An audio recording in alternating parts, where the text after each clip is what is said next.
My only frustration with some of the comments about Eddie is Either or, like, you're going to face them in any case.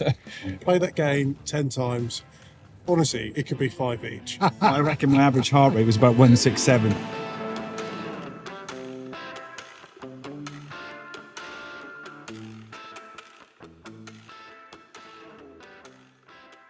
Hello and welcome to the official Rugby World Cup podcast, brought to you by Asahi Super Dry, the official beer of the Rugby World Cup. I'm Gethin, but I'm not the only Jones you're going to hear from today. This Jones has been to 3 World Cups, he's won 3 Grand Slams. And the man affectionately known as Bomb is alongside a potential World Cup winner in Paul WIllemse, if he can return from injury. We'll get back to that in just a second. But also with us, a man whose outfits at this year's Rugby World Cup have had more press than Antonie Dupont's jaw injury, Hugo Monye. Gents, pleasure to see you here in London. Paul, before we get into it, and we've got a lot to get into, to be fair, how are you? How's the injury? And can you come back? Yeah, I think that's been a question. I've been, like all the journalists are on my phone, been phoning me for 2 weeks non-stop. But yeah, I think for me, I'm still able to get back into the squad. The only thing that I can do at the moment is to just get back. So it looks to be like 1 or 2 more weeks. And then after that will be their decision, depending on what happens in the next few games. But yeah, that's the goal, that's the plan. So hopefully it can go my way then. What's the feeling when you're watching France? It's a home World Cup. You're just on the outskirts of it because you're injured, and you're thrilled for the lads, but you're also like, I wouldn't mind if someone just got a knock. I kind of just need a little injury just to get myself back in. Yeah, well, yeah, sometimes you can't help but go there, bro. But no, I kind of dealt with it already. Like, I spent like a few days. I normally give myself a few days if something bad happens in my career, which happens often. What do you do in those few days? Watch Bridget Well, Jones? like I would say I'm an emotional eater, so... Aren't we all? So, Adam's done that for 20 years. All my career. so no, I get through it, steak by steak, you know. Where are you at fitness-wise, by the way? Percentage-wise, are you back to where you need to be? Are you a little bit? Yeah, I would say like I'm at like 70%. All right. So the next few weeks will just be there to like just reassure me that I'm good, and then yeah, we'll see what happens. Oh, that could be so cool. It will be, yeah. Well, I'm just focusing on what I need to do. So yeah, steady on. and then we'll see what happens. But yeah, Yeah. hope for the best. See. It's 12 hours-ish on from Wales's record victory over Australia. Adam Jones, I was so excited. I'm still excited. It's good, wasn't it? It was good, wasn't it? Yeah. I wouldn't expect it to beat them by that much, but I thought we'd win. Did you? Yeah, I didn't. But not by that they're much. not great today. Classic. First person I heard from Wales talk about that game after. They were asked about the victory, and this guy went, well, it's a rubbish Australian side, isn't it? We were a bit like that, weren't we? Pessimism. I know, we are a bit like that. We're doing all right, though, No, aren't we're we? good. We're fit, don't we? And we, yeah. I know Gats always goes on a bit, but I thought we do look decent, which is really good. Hard to beat defence class captains for us. What a player. Jack Morgan played well, didn't He's he? been fantastic so far. So, no, we're good. We're good. You right with Jack? Tracking around You there. like Gats now? You right? You don't mind Ron Gatland? You know, I've read the book, you know. You friends with him again now? He was like, that was sort of emotionally just writing everything down, so it was nice to get vented to Ross Harris at the time. So, no, So it's better you eat steaks rather than do it that way, you know? I haven't spoken to him much really. No? I've done a few bits and bobs with him over the years, but yeah, it was alright. Okay. Do you chat to him about coaching now? Have you not, you know? No, I haven't. No, No. I speak to Hams. And John Thomas is in there, so there's a few boys who bits, mate. Yeah, kind of bypassed the main guy because we just haven't spoken much really. That was a diplomatic answer, wasn't it? To be fair, what do you make of Wales, Hugo? Class. Oh, Absolutely first class. And I think we're 3 matches into it, halfway through this tournament, it puts into context how great that victory was against Fiji. 4 tries. Bonus point, we know how good Fiji are. You know, they're set to have a quarterfinals with England, but when you go through the game, you're like, okay, set piece, tick, defence, tick, discipline, not giving away loads of penalties, execution, attack. They bossed everything. Control, Gareth Anscombe, what a great story that is for him. Brilliant. Someone who's just been littered of injuries to come back, big as off early in the game. Didn't miss a beat. Assisting tries, kicking goals, controlling the game. I think they're class. Absolutely brilliant. I DM'd Gareth Anscombe this morning on Instagram. It's such a loser. I know, proper loser. I just get so excited. I have to message all the ones I kind of know and don't know, like message George North and stuff like that. No answer, but I like to do it. But I messaged Gareth Anscombe, and I noticed the last message I sent him on Instagram was 3 years ago, October the 6th, saying, "I'm really sorry to hear about your injury again." Like 3 years on. I mean, I can't imagine what it must have been like for him. You know when he put Tompkins through the little chip over the top? If you've seen the replays, he's just punched in the air. I just thought that was 3 years of frustration in that. I've never had a big injury. It wasn't 3 years, but like that constant rehab. But it takes some doing coming back. I see some boys and it's tough. Well, your shoulder. 6 months, but it was back into then. Fine, no injuries. Oh, it's cool. No messing around. Yeah, I know. I thought it was brilliant for him. Absolutely brilliant. I thought Tompkins has been good. Yeah. I think he was back home. He was criticised a fair bit at the start, but he's been standing, and he's always pretty good when he plays Quins versus Saracens. He generally holds his own against Andre, so he's a decent defender. Yes, hasn't. Yeah. So he's I thought he's been brilliant. Well, as they all have really. Yeah, they've all played well. Just going back to injuries a second. 2019, you were injured before the World Cup. Then, weren't you? Yeah. When you just start.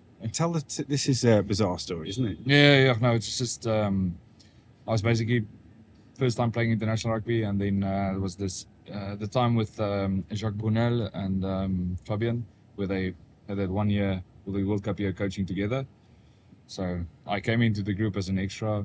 Didn't expect really to be selected for the World Cup though, but I just had one objective, and that was to at least use the preparation to show the new coach what I have, so I can maybe go along with him for the next 4 years if I show enough. But then did the first week of pre-season. I was a bit heavier than I'm now. So I found out I was a bit too heavy. And did the first week. Fabien wasn't there, and then I hit myself by the end of the week. All my quads and stuff again. And then when I actually met him the Monday, it's the first time I met him, and I'm like, "Hi, coach," and then I had to tell him on the same day. Listen, nice to meet you, but I'm off now. I'm off. Yeah. Oh my goodness! And he basically told me, sorry, you've got a 4-week injury. The preparations are 4 weeks, so sorry." Oh. To get. What's your fighting weight? Well, I found out now later in my career that it's actually 126, 127 kgs. 126, and Weenie Antonio, how much is he? Yeah, he's like almost 140, 41, Height head. 140, 145. So that's over a quarter of a ton. What were On the you? right side. I will say we played Montpellier probably my first year with Quins, and Paul was slightly heavier back then. ever so slightly heavier back then. It was ridiculous. Really? Every scrum was me and Marlon. We were just getting absolute skids every scrum. We were just trying to collapse it. And the second was quite hefty, I'd say. That's what we're saying. That's why I haven't found my good fighting weight yet. What's your fighting weight? Did you ever? When I played, I kind of went Lions Test match 120, Wales 121, went to Ospreys 25ish. Yeah. Off season, a little bit higher. Because wasn't it between the two World Cups, 2007 2011, that Gaps was come on, you need to get. Yeah, he kept pulling you off, didn't he? After 50 minutes. Is that? No, Steve Hansen that was. Oh, Steve Hansen. That was after 30 yeah, minutes. Yeah. I was actually quite fit then. I was 120 kilos, but whatever. I do remember it pretty well. So thanks for bringing that up. That's but one, no, about 120, proper fighting weight. Yeah. Some big boys in that Ireland South Africa game at the weekend. What a test match that was! A kind of game I'd imagine, Paul, you would have loved. It was just pure physicality. Yeah, I know. You saw with the breakdowns. I think both teams did a really good job in making sure those breakdowns were hard and tough. The South African classic defense coming off the line, shooting up, putting some pressure on the guys. So you saw some good flying tackles that you don't normally see anymore because everybody's too scared. Yeah. To do No that cards, anymore. no yellows, no no reds. cards, which for a physical game, which is really rare. They were really intelligent, and they really brought the most physicality they could have. So I think both teams. I think it was a really good game. Yeah. Hugo Monye, the reason you're on the pod, well, there's many reasons. But you're the man on the ground in France, seeing what's going on. Paul mentioned the breakdown there. It seems to be refereed in a slightly different way. Can you explain what's going on for those listening? I think there's loads of opportunities. We're seeing loads of breakdown penalties, lots of holding on. And for me, it's good to reward the best jackalers over the ball, people that get in their head over the ball with the best technique. But in the Ireland South Africa game, we didn't see loads of breakdown penalties, holding on penalties. We just saw it just turned into like a war zone, destruction zone. South Africa especially making strong physical tackles, maybe not getting the head over the ball, but then 1 or 2 seconds later, and you know what it's like when you've secured your ruck and you're like, okay, and then they're coming in and just firing through and just trying to dismantle and just make a mess of it.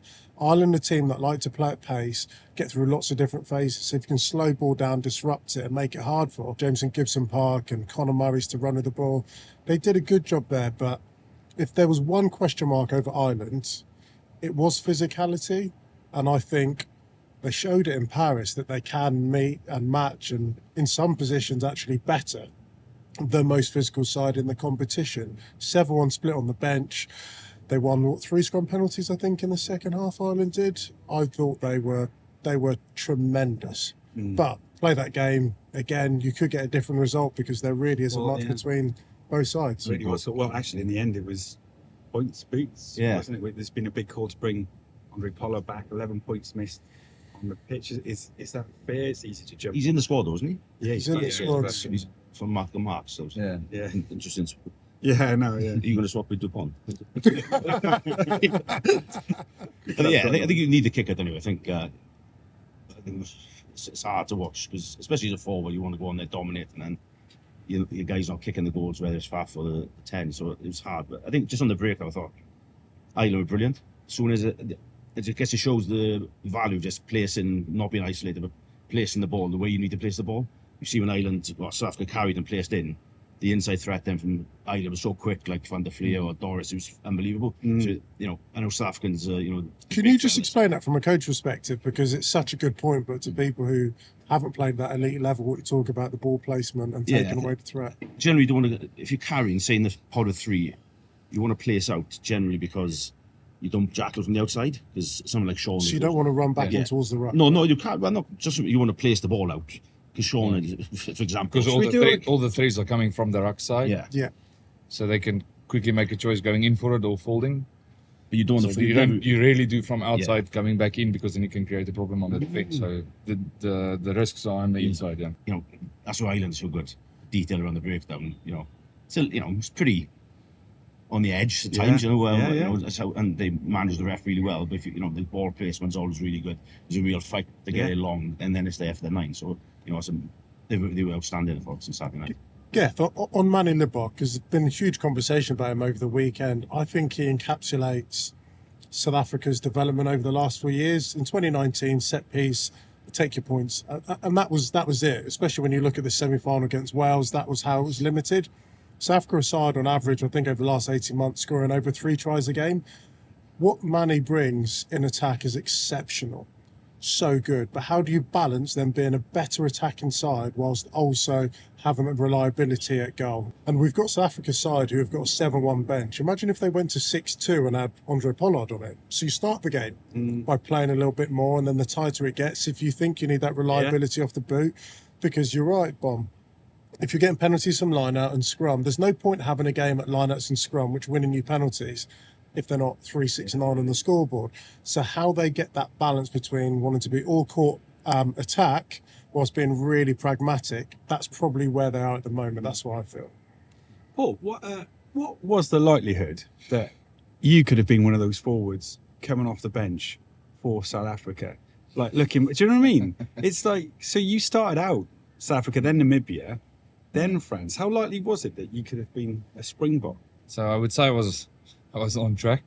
In 2015, Hanneke Meyer made like a massive preparation squad, and just to test the guys out. And now I've already played like 2 Super Rugby seasons and almost 2 Currie Cup seasons. So I kind of felt like I was trying to get in the scene.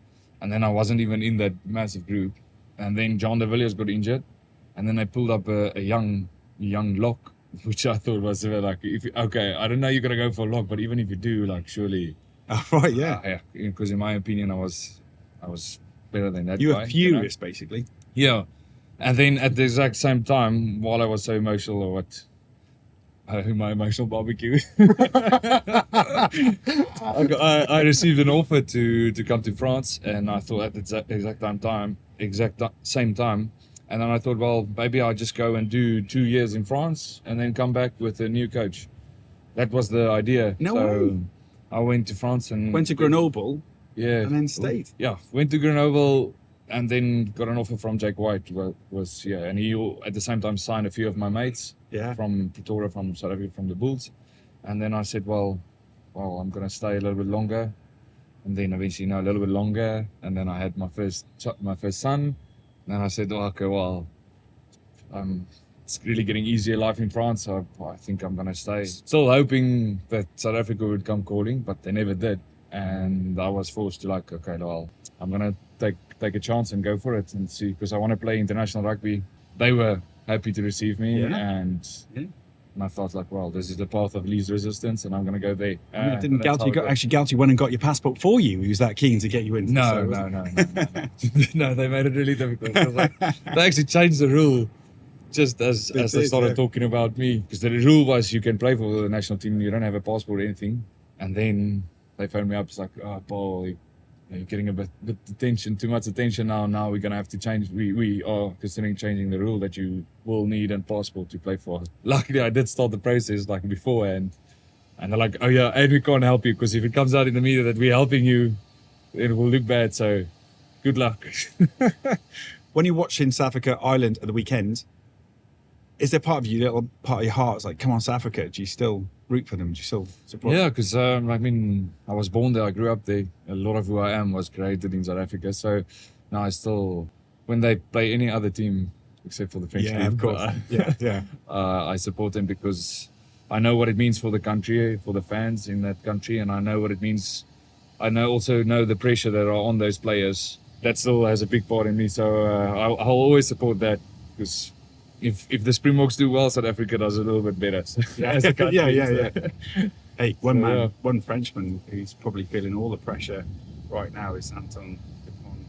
Got a jaw injury. Don't know if you've heard about it. If you're a rugby fan, I'm sure you would have done. Shaun Fitzpatrick was on the pod last week, and he said, without Antonie Dupont, France can't win the World Cup. What do you think? Oh, I don't know. Is he that important? He's pretty good, isn't he? Team? He's not bad. Yeah, he's pretty. Look, my knowledge of French scrum halves behind him isn't great. Having someone who's stand out above anyone else in rugby at the moment, probably, I'm not sure they can win it, but it's going to be a lot harder. When you're the best player in the world, out on your own, there's no one else that can replace that brilliance. He's head and shoulders the best player in the world. We've said it before, he's the greatest player of our generation. Do France's chances lessen? Of course they do. You look at the impact and the numbers. France with him in the squad versus when he's not in the squad. The stats are mad, aren't they? It's crazy. His impact. He's obviously suffered a massive injury. We take concussion, trauma and head injuries very seriously. And he's going through the relative protocols as well as having surgery. So he has that mandatory 10-day period where he can't train or do anything. But according to the reports as of this morning, reporting Midi Olympique, he's back in with the squad on Thursday and starts his return to play back on Sunday. So as it stands, and if he goes through all those different levels and passes that fitness, he could be available for the World Cup quarter-final. And if an iconic man couldn't be more iconic than watching Antonie Dupont dressed as Zorro playing in a World Cup quarterfinals. Like Hard and Oddity. Do you remember that? Anything's legendary status if he comes back. What's the crack with that? Can you wear a mask? So you can wear a mask. It's all done in line with World Rugby regulations. Yeah, and because it has to be a certain thickness. Yeah, right. So I think it's 5 millimeters. The same way you see like people broken forearms. Can it be plastic? It can't be. I forgot the exact it's the same wording. like what we do for the AC joint protection. So Okay, fine. So he can't have something which protects him, but might be as a risk to another player. Paul, can we ask you, is that what you've heard? Is there a chance he'll be back for the quarterfinal then, as reports suggest?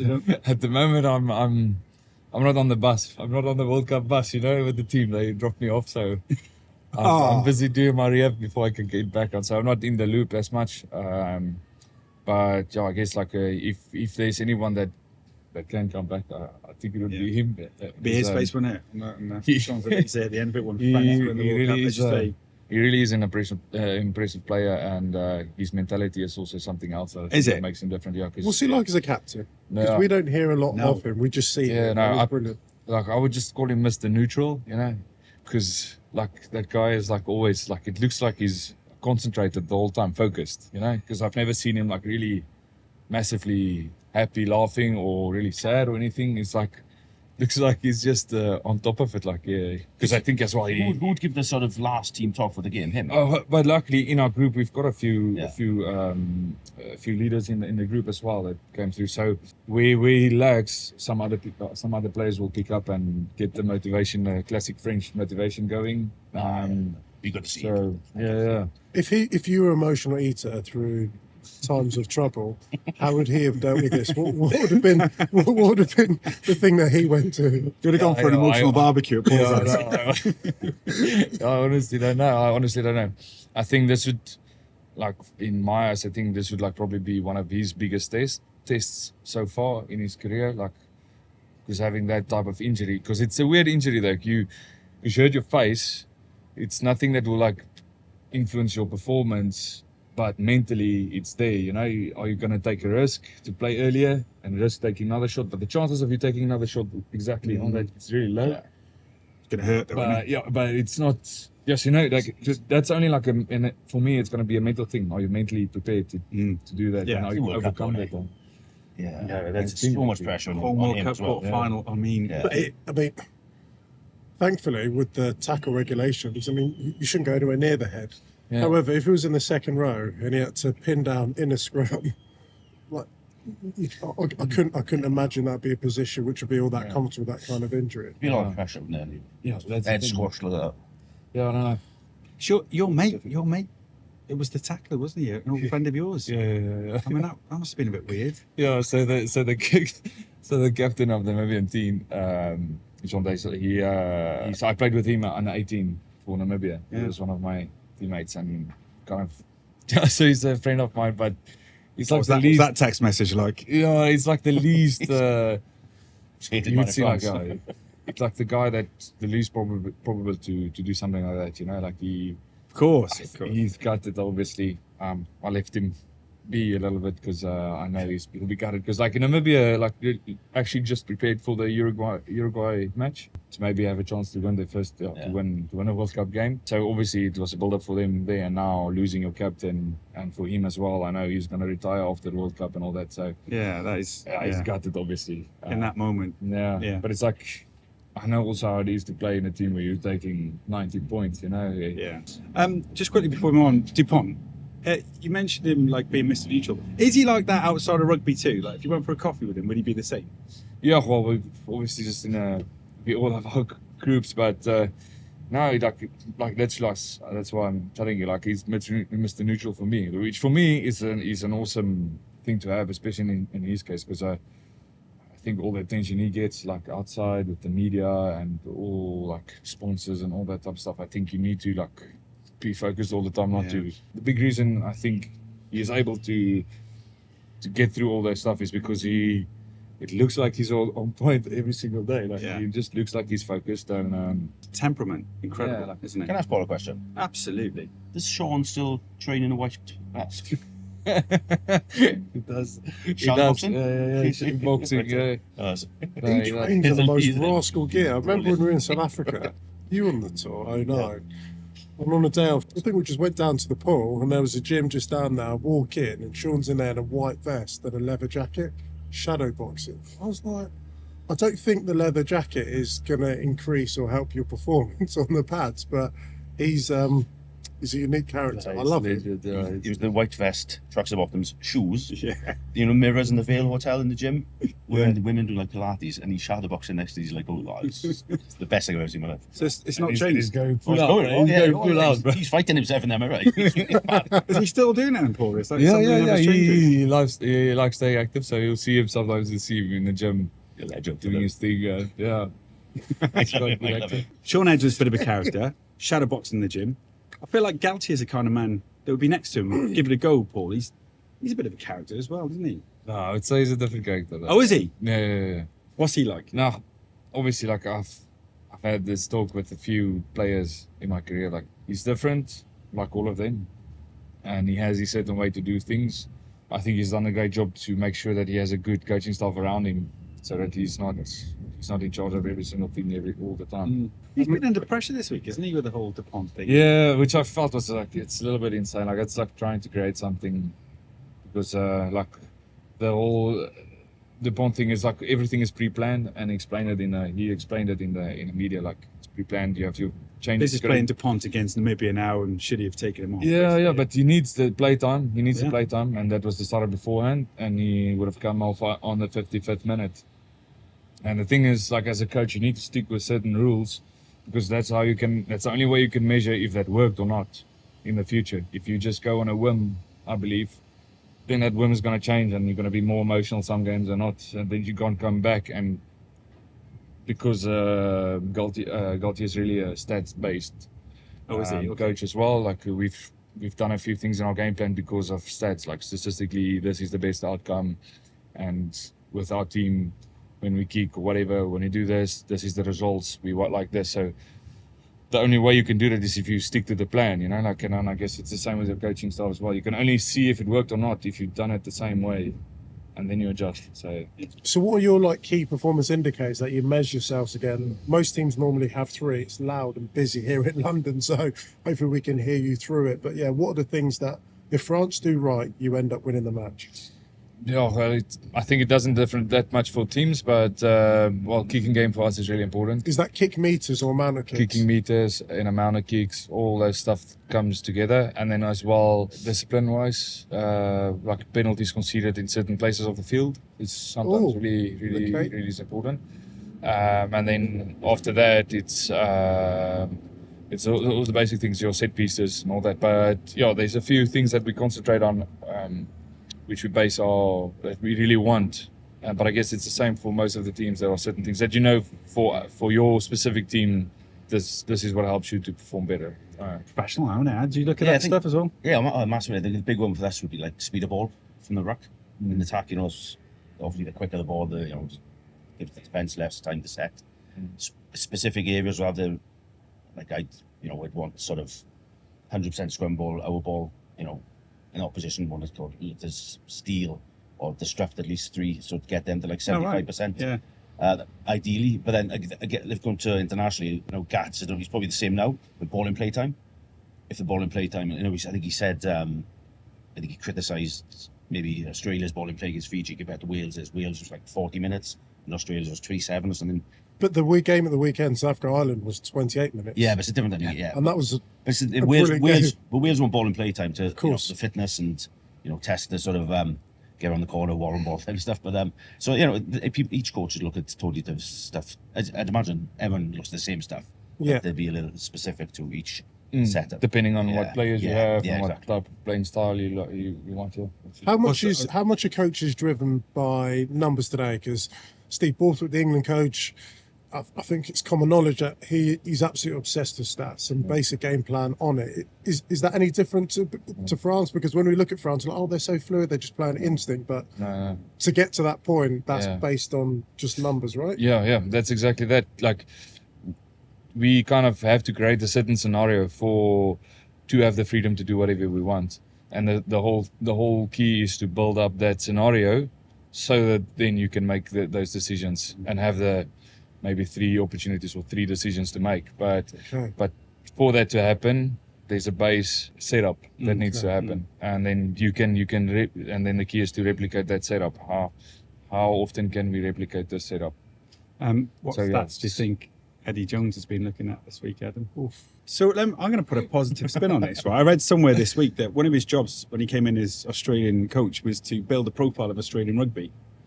I mean, he's done that, hasn't he? Everyone's talking about Australian rugby, whether it's negative or not. Everyone knows about it, and he's rebuilding. But, I mean, he's one of the characters of the game, isn't he? But it's been a tough week.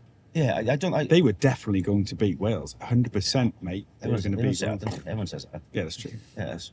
In fairness, they were missing 2. Granted, there's a right-hand lock and a tight-head prop.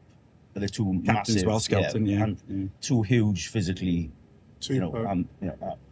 people, and mentally, you know, for the opposition. You know, the ball carrying it over the line, you know, stopping mauls. You know, they're 2 massive parts. You see, the Welsh scrum came back into it and started dominate. But they did all right in the first half. But those two are massive physically as well. So I think I feel a little bit losing, being a tight head prop and a big. If we were missing from a team, the teams would struggle. I'd imagine 100%. Back in the day a bit, but well, for me anyway. And the World 15 that you'll both be in. But he causes a lot of pressure on himself. Do you like it though? Now you're a fan of rugby. Do you enjoy this whole thing? I was expecting more from him. Yeah, I thought it'd be more from him and Gats. Yeah. Back and forth, the old... some grenades. Yeah, there was a little bit, but it wasn't too much, really, was there? So I feel a little bit for them, losing those two key players, really. I get, like I was saying before, Paul, like as a Welshman or Welsh fan, you kind of go in, this is amazing. That's the calmest I've ever been watching Wales in the World Cup. I was like, 20 minutes ago, we've got this. I wasn't even... Mate, 35 minutes to go. I know, but there's a Welsh person, you're always nervous, but Australia, yeah. Flying is Fiji, absolutely. Yeah, that's why, like, if I was Wales, I wouldn't read too much into this game, though.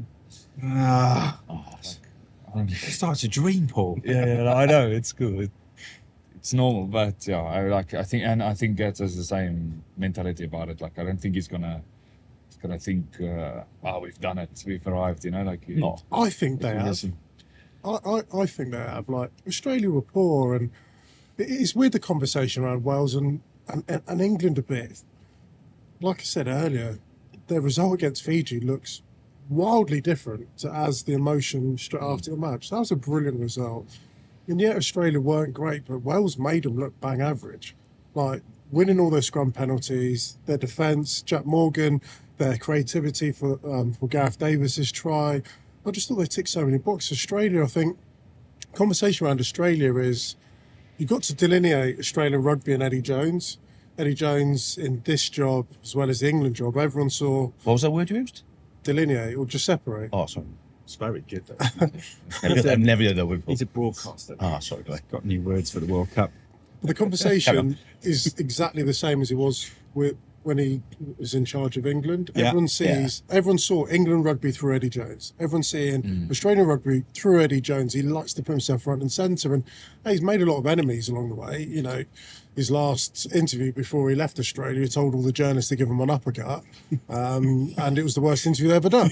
So, but then at the same time, I don't think it's good to celebrate the demise of a nation because we want, we spoke so much about the tier 2 nations doing so well, or the teams outside the top 10 doing so well, but it's equally as important for the top nations in the world to be flourishing. This is the biggest 4 years Australian rugby will have.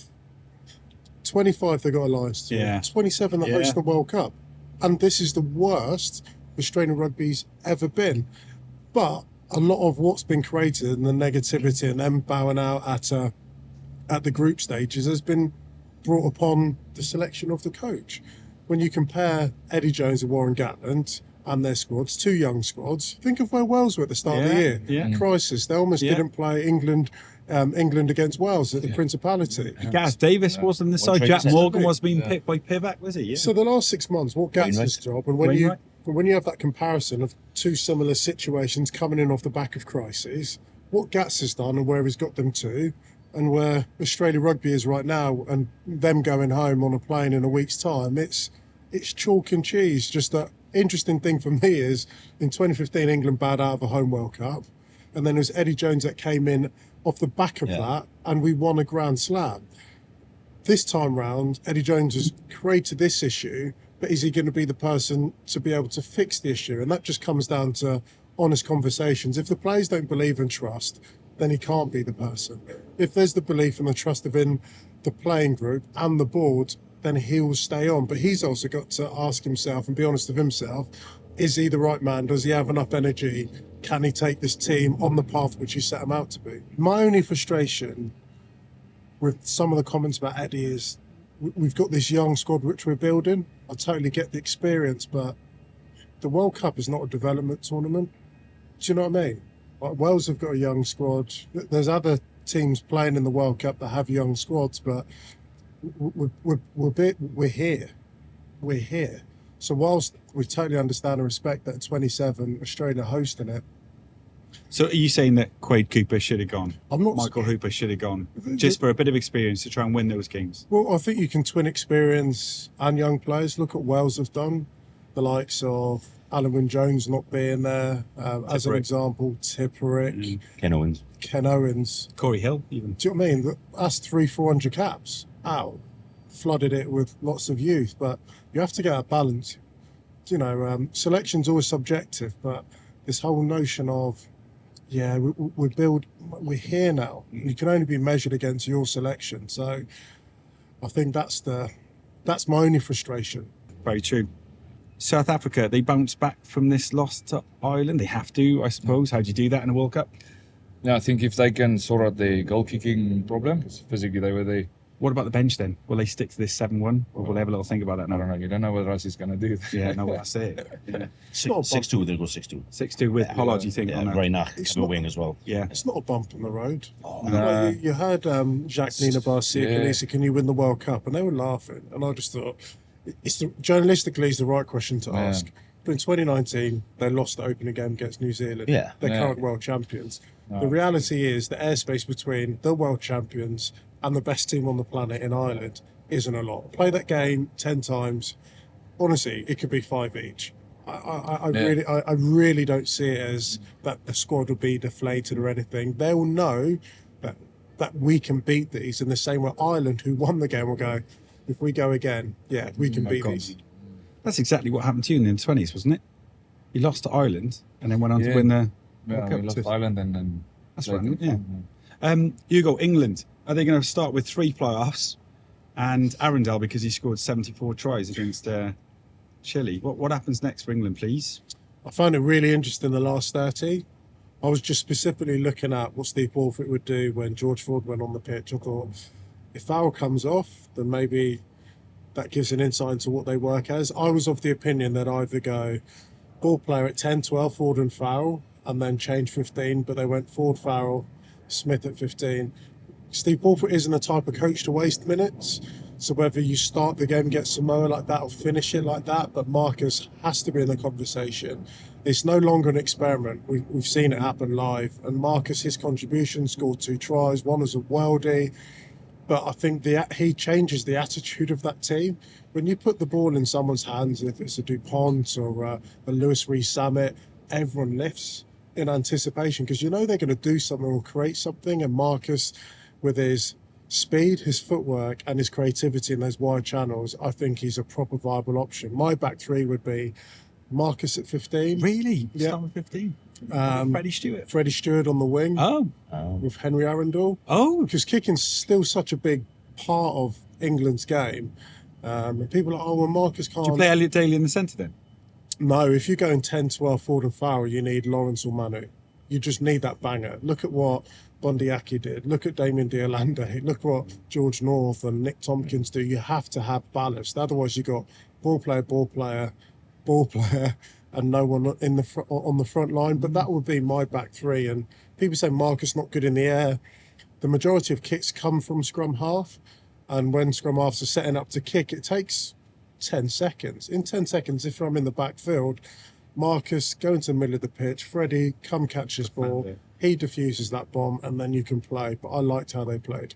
You see Marcus Smith every day in training. He can play 15. He's such a good footballer, isn't he? You know, the one, if you get to the semi-final where they play, I don't know, say South Africa or something like that, or someone's going to kick France, will Borthwick pick him in that position then?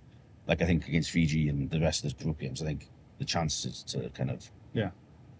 Well, when that's horses for courses. Yeah, exactly. That's what I'm saying. You know, so it's like I don't know. He seems to back Stewart a lot, doesn't he? I think he's a big part of his game plan. Is he? I don't know. Is he quick enough for wing? Yeah, but the other thing is when we talk about positions, we're talking about numbers on the back. But ultimately, you're selecting players in a back line. And yes, you've got to put a shirt number to their back. But when the game's an open play, you don't necessarily have to. Like Marcus isn't a 15. He's a back 3. He just circulates and he's just given that Roman role. So we get so focused on, he's in this position, he's that position, is that. It's not like that. It's not like that at all. Well, New Zealand are the best proof of that. Of course, everyone's so malleable and interchangeable. Yeah. So you're just picking players to be on the pitch to get them into the best position to have a positive impact. I'd love if they did pick him with fullback. Love it. I think they will. Like you say, from fans' point of view, you just love watching them play, don't you? They like winning as well. Yeah, so you pick the best team to win. Who do they not want to meeting this World Cup? Paul, or do they care?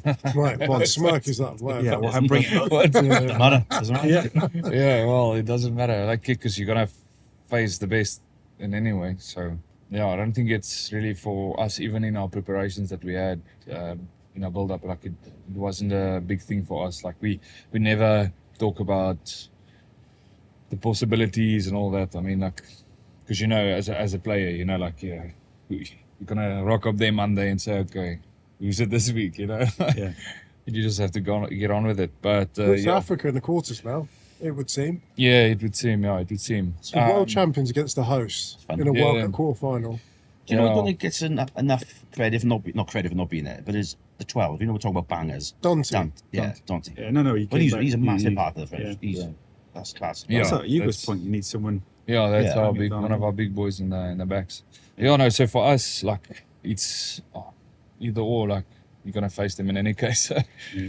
So bring it. Just It's almost like we've forgotten that they beat New Zealand in the first game. It's been so exciting. Yeah. There's so many big games. as but- I'm just confidence sad there. for the whole World Cup experience that this game doesn't happen in a semi-final or or Yeah. a final. yeah. We're not. That's just.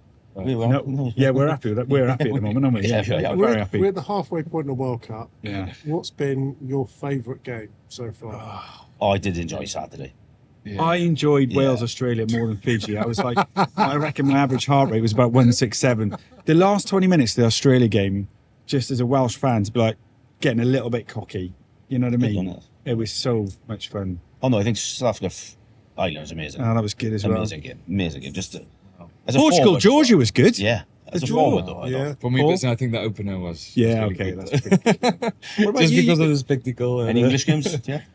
What's your favourite Hugo outfit so far? Oh, man? shush. Although I saw the Let's- scarf. let's yeah. move The scarf The was it's a scarf. cravat, Let's move on. baggy trousers, and Still back 3/4 length blazer, Yeah. double breasted. It's been talked about a lot, that, hasn't it?